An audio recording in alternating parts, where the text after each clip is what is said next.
die neue Twin-Kollektion Aura mit den neuen Spitzen für Frühjahr, Sommer und mit den großen BHs, mit den kleinen BHs, dann mit den Slips, wo es auch Strapsgürtel dabei gibt. In Champagner 2 Serien, in Blau eine sehr schöne Serie für die Frühjahr-Sommer-Kollektion, auch wieder mit gefütterten und gepushten Teilen. Was ganz neckisch ist, sind die kleinen Nickelgés für die Twin-Kollektion.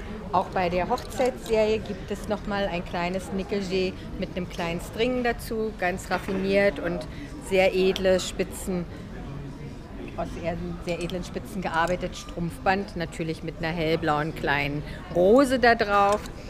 Dann in Aprikot, zweite Farbe für Frühjahr, Sommer, ganz hochaktuell in diesem Lachston.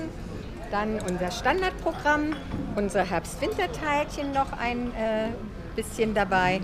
Auch hier die schwarze Serie war der Renner zum Weihnachtsgeschäft. Auch in Schwarz-Weiß, im Satin-Bereich haben wir was anzubieten. Und auch in diesem Taub-Lila-Ton ist etwas dabei.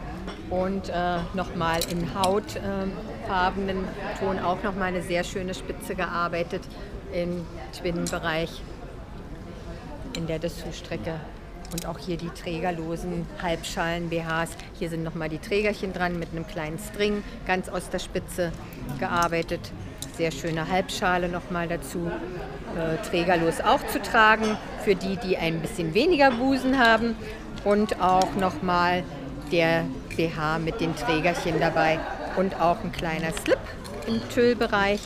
Und auch nochmal ein Balkonet, der etwas tiefer gearbeitet ist.